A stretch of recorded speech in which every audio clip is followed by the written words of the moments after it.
तो भारत से बेइज्जत होकर लौटे बिलावल भुट्टो जरदारी की पाकिस्तान में जमकर फजीहत हो रही है। पूर्व प्रधानमंत्री इमरान खान ने बिलावल से भारत दौरे का हिसाब किताब मांग लिया। साथ ही पूरी दुनिया में पाकिस्तान के जलील होने को लेकर भी शहबाज सरकार पर निशाना साधा है।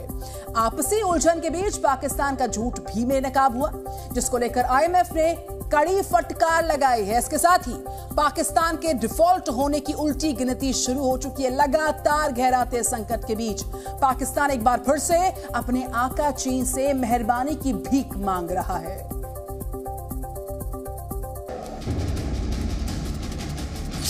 जब इन्होंने मुल्क का दिवालिया निकाल दिया, क्या फायदा हुआ आपको हिंदुस्तान में जाके? पाकिस्तान के विदेश मंत्री बिलावल भुट्टो जरदारी से पाकिस्तान के पूर्व प्रधानमंत्री इमरान खान ने भारत दौरे का हिसाब मांगा है। बेचारे बिलावल की हुई है इंटरनेशनल बेइज्जती, और यही नहीं, इमरान खान ने तंज भी कसा है। जो बिलावल भुट्टो हिंदुस्तान गया है, जिस तरह का वहां रवैया हिंदुस्तान के फॉरेन मिनिस्टर का था, ये हम सब के लिए शर्मिंदगी का बायस है। सवाल ये पूछते हैं कि सारी दुनिया के चक्कर लगा रहे हो बिलावल भुट्टो, पहले बताओ, जाने से पहले आप ये किसी से पूछते हैं कि जब आप एक मुल्क का पैसा खर्च कर रहे हैं, डॉलर खर्च कर रहे हैं ट्रिप्स पे, तो उसका फायदा और नुकसान क्या होगा? क्या फायदा हुआ आपको हिंदुस्तान में जाके? पाई पाई के लिए तरस रहे पाकिस्तान में परेशानियां कम नहीं हो रही हैं, हालात लगातार बिगड़ रहे हैं। इसलिए बिलावल के भारत दौरे पर भी खूब सवाल पूछे जा रहे हैं। फिजूल खर्ची का आरोप लगाकर बिलावल और शहबाज सरकार निशाने पर है। पैसे के लिए दर दर भटक रहे पाकिस्तान की हकीकत पूरी दुनिया के सामने आ चुकी है, और संकट के दौर में अब आईएमएफ ने भी पाकिस्तान का झूठ बेनकाब किया है। मीडिया रिपोर्ट्स के मुताबिक आईएमएफ ने पाकिस्तान सरकार के उस दावे को पूरी तरह खारिज कर दिया है जिसमें उसने लोन पाने के लिए सभी शर्तें पूरी करने की बात कही थी।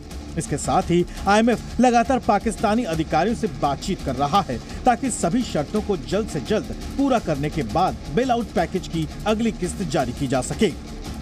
कर्ज के लिए पाकिस्तान इतना बेचैन है कि झूठ बोलने से भी बाज नहीं आ रहा, मगर अब आईएमएफ ने ही उसका झूठ बेनकाब कर दिया है, यानी आईएमएफ से डील भी अधर में लटक गई है। दूसरी ओर पाकिस्तान के सामने 30 जून तक 3.7 अरब डॉलर की विदेशी कर्ज चुकाने की चुनौती भी है। अगर पाकिस्तान ऐसा नहीं कर पाया तो उसे डिफॉल्टर घोषित कर दिया जाएगा। पाकिस्तान के लिए एक तरफ खाई तो दूसरी तरफ कुआं वाली नौबत आ चुकी है। मौजूदा हालात से साफ है कि पाकिस्तान के सामने बचने का कोई रास्ता नहीं है। जिस आईएमएफ ने पाकिस्तान के फायदे के लिए शर्तें रखी थी, उसी आईएमएफ को भी पाकिस्तान ने गुमराह करने में कोई कसर नहीं छोड़ी। पाकिस्तान पटरी से उतर चुका है और संभलने के आसार नजर नहीं आ रहे। इन चुनौतियों के बीच शहबाज सरकार पर हमले भी तेज हो गए हैं। जब से ये इंपोर्टेड करप्ट लोगों की हुकूमत आई है, एनआरओ वाली हुकूमत आई है, तो जब इन्होंने मुल्क का दिवालिया निकाल दिया, तारीखी कर्जे ले लिए, महंगाई में लोग डूब रहे हैं, फैक्ट्रियां, इंडस्ट्री बंद हो रही है, बेरोजगारी बढ़ रही है, और उसके अलावा दुनिया में पाकिस्तान जलील हो रहा है। जलील हो रहा पाकिस्तान कैसे संभलेगा, आर्थिक हालात कैसे सुधरेंगे, इसका जवाब किसी के पास नहीं है। टेरर के मुद्दे पर घिरा पाकिस्तान अपनी आर्थिक हालत सुधारने के लिए अब अपने आका चीन से ही मदद की भीख मांग रहा है। चीन के विदेश मंत्री किंग गांग ने इस्लामाबाद में बिलावल से मुलाकात के बाद मदद का झुंझुना थमा भी दिया। 中方将继续尽己所能支持巴方维护金融稳定和外汇的稳定，应对好地缘冲突、国际形势动荡和自然灾害等各种挑战。 चीन से भरोसा तो मिला है, लेकिन राहत कितनी मिलेगी ये कहना मुश्किल है। लेकिन चीन के साथ अपनी दोस्ती की दुहाई देने वाले पाकिस्तान ने एक बार फिर कश्मीर राग जरूर अलापा, और चीन ने भी उसके हाँ में हाँ मिलाने की हिमाकत की है। We greatly appreciate China's steadfast support on all our issues of core national interests, including the principled position on the Jammu and Kashmir dispute. Bilawal Bhutto Zardari बातें तो बड़ी बड़ी कर रहे हैं, लेकिन कश्मीर और आतंकवाद के मुद्दे पर जिस तरह उनकी फजीहत भारत दौरे पर हुई, उसके बाद वो अपने ही घर में घिर चुके हैं। वो भी तब जबकि एस जयशंकर कश्मीर को लेकर पाकिस्तान को करारा जवाब दे चुके हैं। उनका कोई G20 से लेना देना नहीं है। आई विल ऑल्सो से उनका कोई श्रीनगर से भी लेना देना नहीं। There is only one issue to discuss on Kashmir, which is when does Pakistan vacate its illegal occupation of Pakistan-occupied Kashmir. That is the only issue up for discussion. Pakistan कुछ भी कहता रहे और करता रहे, मगर उसके सामने सबसे बड़ा संकट खुद को डिफॉल्ट होने से बचाना है, जिसके लिए उसे सऊदी अरब, UAE और चीन से भीख मिलने की उम्मीद है। मगर ये भी भीख कब मिलेगी, इसकी गारंटी फिलहाल किसी के पास नहीं है।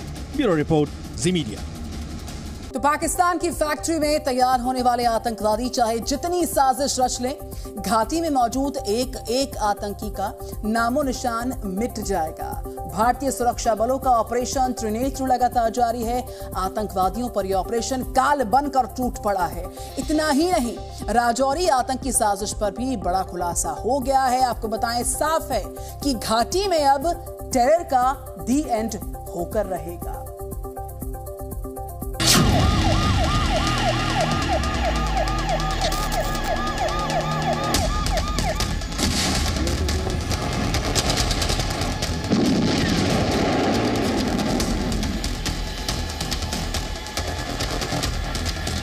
घाटी में गोलियों की गूंज,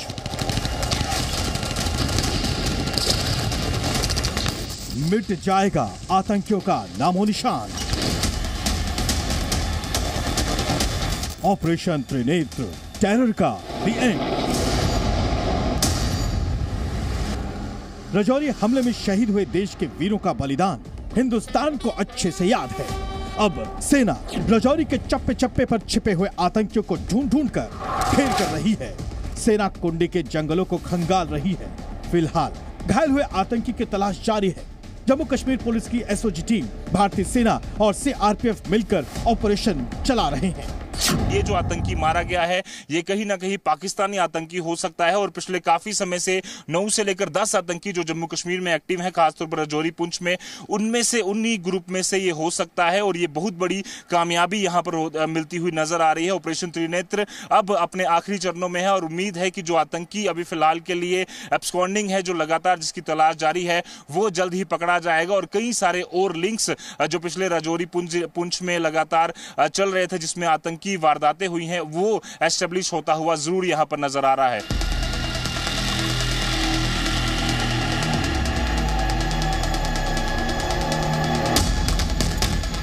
इस बीच पुलवामा में बड़ी आतंकी साजिश भी नाकाम की गई है।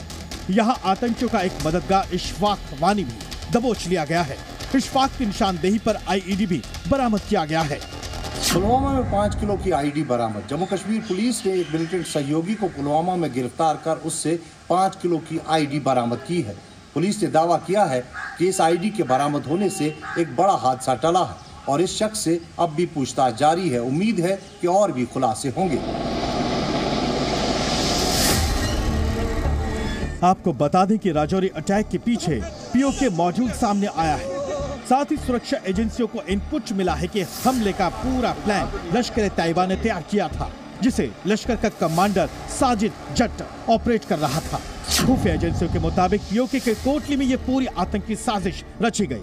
लश्कर कमांडर साजिद जट उर्फ हबीबुल्लाह मलिक और रफीक नाई उर्फ उस सुल्तान इसके मास्टरमाइंड हैं। इन दोनों ने ही आतंकियों के 2 गुटों को भारत के बॉर्डर में दाखिल कराया, जिन्होंने पुंछ और राजौरी में जवानों पर अटैक किया। खुफिया एजेंसी को शक है कि लश्कर कमांडर साजिद जट ने रफीक नाई के साथ मिलकर 10-12 आतंकियों की घुसपैठ कराई। इन्हीं में से एक ग्रुप 20 अप्रैल को पुंछ में सेना के ट्रक पर हुए हमले में शामिल था, जिसमें सेना के 5 जवान शहीद हो गए थे।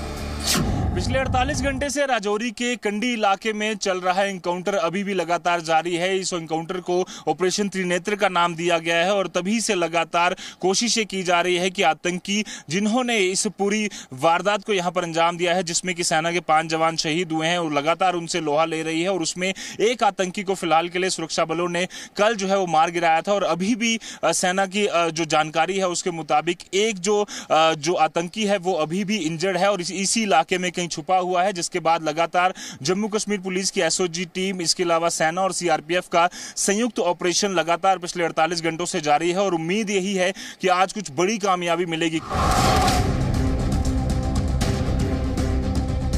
राजौरी हमले का मास्टरमाइंड साजिद जट काफी लंबे वक्त से कश्मीर में आतंकी गतिविधियों को अंजाम दे रहा है। वो आतंकियों की भर्ती, हथियारों की तस्करी और आतंकियों को पैसा पहुंचाने में मदद करता है। साजिद के बारे में कहा जाता है कि वो ड्रोन के जरिए हथियारों की सप्लाई में एक्सपर्ट है। पिछले 7 दिनों में उत्तरी कश्मीर में आतंकवादियों के साथ 3 बार एनकाउंटर हुए हैं, जिसमें 2 घुसपैठियों समेत 5 आतंकवादी ढेर किए जा चुके हैं। सुरक्षा बलों ने उत्तरी कश्मीर के सभी इलाकों में सुरक्षा घेरा भी मजबूत कर लिया है, जबकि ड्रोन और स्निफर डॉग्स भी छिपे हुए आतंकियों की तलाश में जुटे हैं। हमारी सारी जो फोर्सेस है वो काफ़ी ज़्यादा अलर्ट हो चुकी है। हमारी सारी इंटेलिजेंस एजेंसीज भी जो है इसमें पुरजोर कोशिश कर रही है। हमारा नेटवर्क बहुत स्ट्रांग है, लिहाजा इलाके में जो भी सस्पिशियस एक्टिविटीज़ हो रही है उसका हमें इंफॉर्मेशन टाइमली मिल रही है और सारी फोर्सेस की सिनर्जी की वजह से हम हर इस थ्रेट को जो है न्यूट्रलाइज कर पा रहे हैं।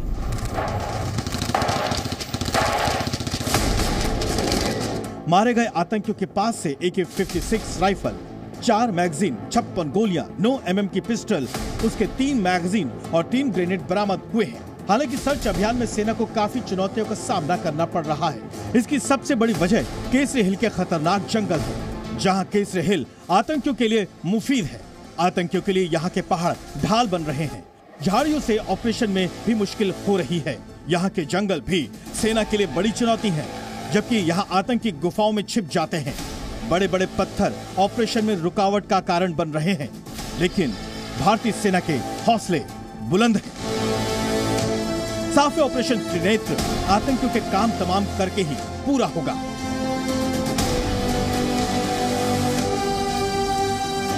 मनीष शुक्ला और खालिद हुसैन के साथ ब्यूरो रिपोर्ट, जी मीडिया।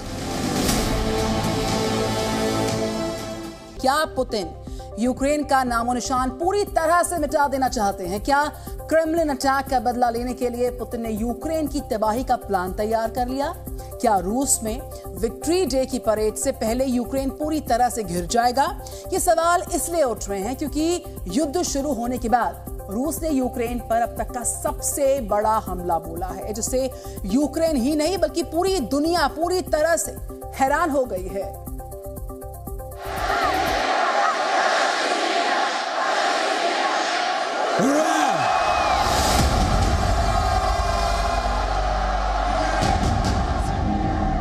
Панове генерали, офіцери, сержанти та солдати, шановні пані та панове.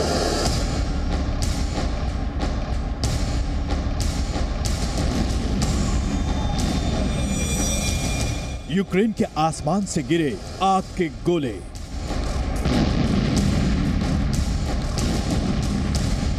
बखमुत शहर में आग ही आग।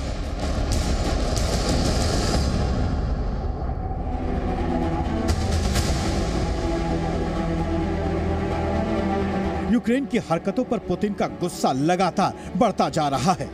हालत ये हो गई है कि अब पुतिन ने यूक्रेन के शहर बखमुत पर युद्ध की शुरुआत से लेकर अब तक का सबसे घातक हमला बोल दिया है। यूक्रेन को चलाने के लिए पुतिन ने यह बड़ा हमला किया है।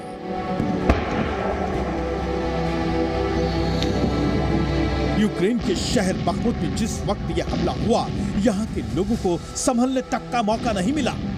बमों की ऐसी बौछार हुई कि पूरा इलाका धुआं धुआं हो गया। देखते ही देखते पूरा शहर आग की चादर ओढ़ चुका था। पूरा शहर धू धू कर जल रहा था।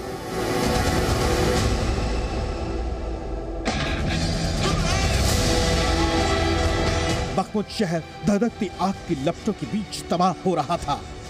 ये वीडियो यूक्रेन की सेना ने जारी करते हुए दावा किया है कि रूस ने बखमुत में फास्फोरस बम से हमला किया है। बमबारी के बाद बखमुत का बड़ा हिस्सा पूरी तरह खंडहर में बदल चुका है।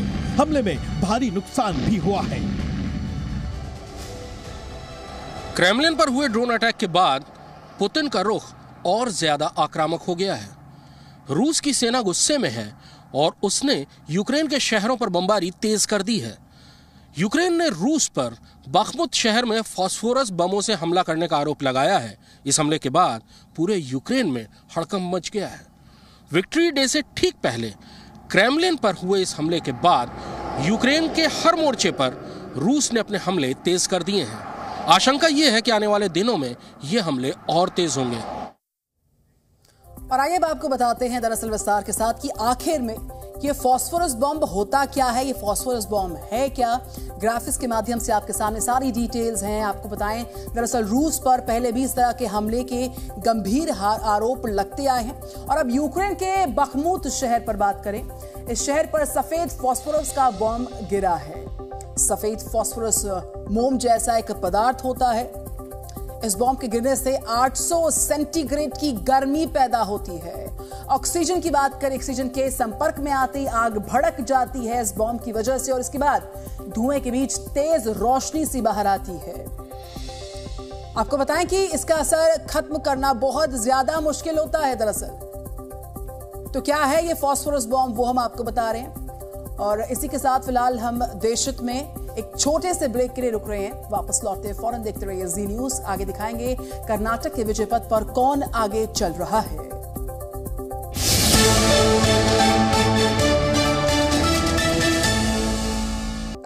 तो सत्ता की होड़ है और बजरंग बली पर जोर है। एक लाइन में यही कहानी है कर्नाटक की। आज एक तरफ प्रधानमंत्री नरेंद्र मोदी और अमित शाह थे, तो दूसरी तरफ राहुल गांधी और प्रियंका गांधी वाड्रा। सबने विधानसभा चुनाव प्रचार के आखिरी दौर में अपनी पूरी ताकत को झोंक दिया। प्रधानमंत्री नरेंद्र मोदी ने लगातार दूसरे दिन बेंगलुरु में रोड शो किया, तो वहीं प्रियंका गांधी वाड्रा ने कर्नाटक के मूडबिद्री में रैली की। अब आपको दिखाते हैं, आपको बताते हैं कैसे आज भी बीजेपी के चुनावी प्रचार के केंद्र में बजरंग बली ही छाए रहे और साथ ही ये भी बताएंगे आपको कि क्यों प्रधानमंत्री नरेंद्र मोदी ने कहा कि कांग्रेस कर्नाटक को भारत से अलग करना चाहती है।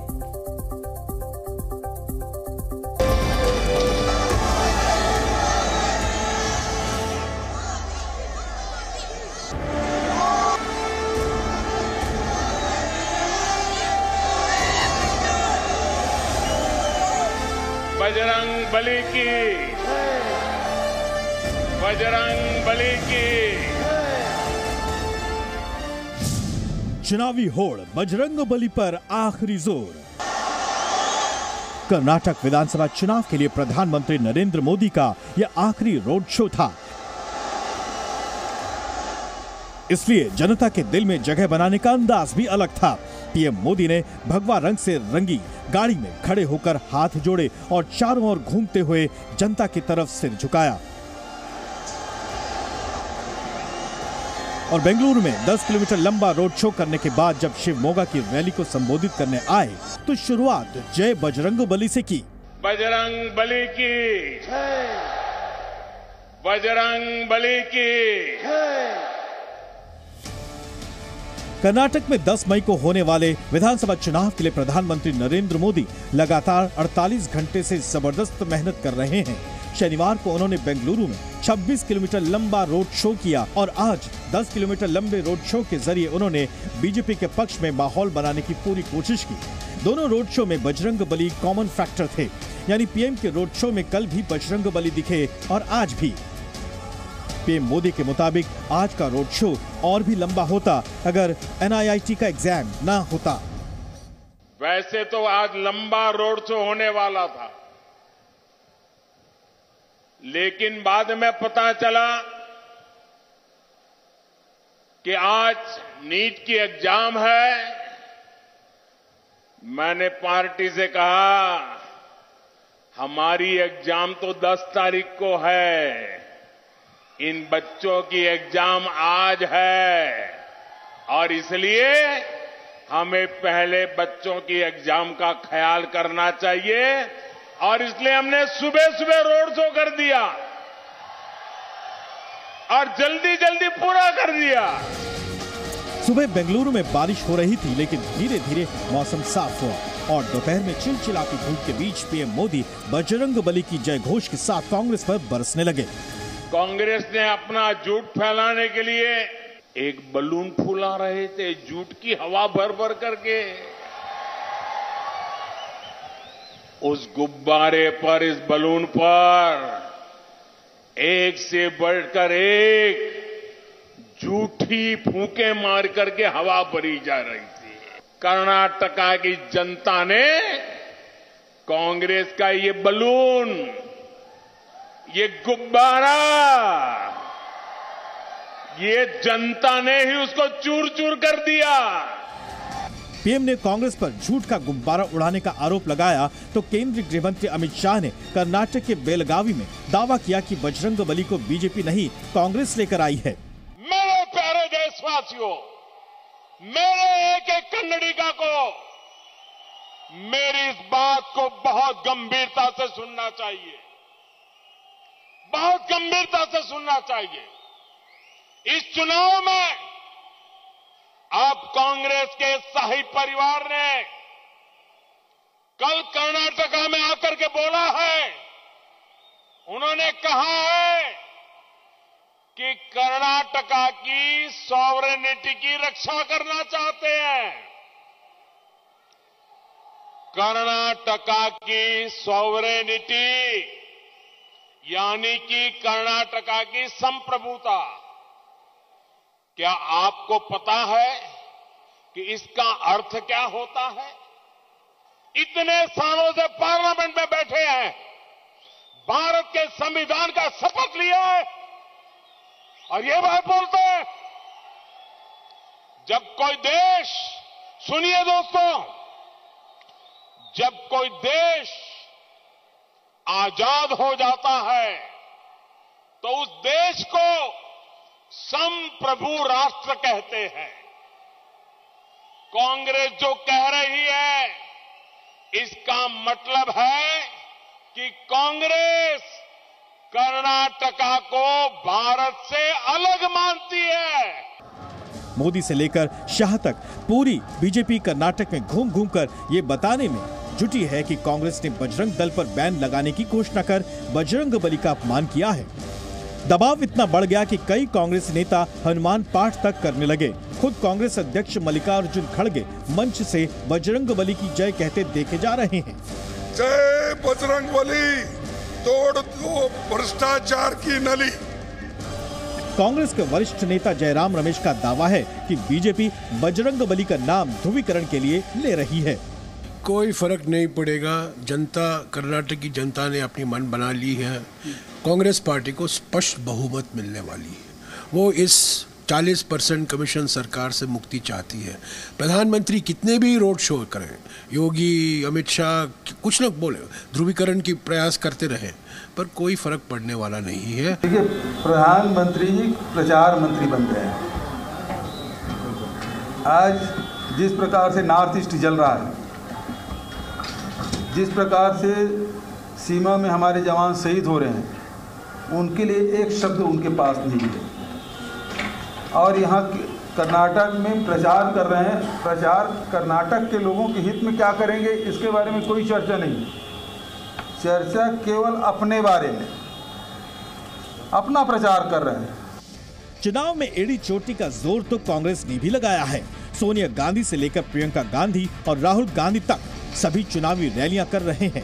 बीजेपी अगर कांग्रेस को 85% कमीशन देने वाली पार्टी बता रही है, तो कांग्रेस कह रही है कि बीजेपी 40% कमीशन लेने वाली पार्टी है। प्रधानमंत्री जी, कर्नाटका में अगर आतंक है तो आपकी 40% की सरकार का आतंक है, जो लोगों को लूट रही है।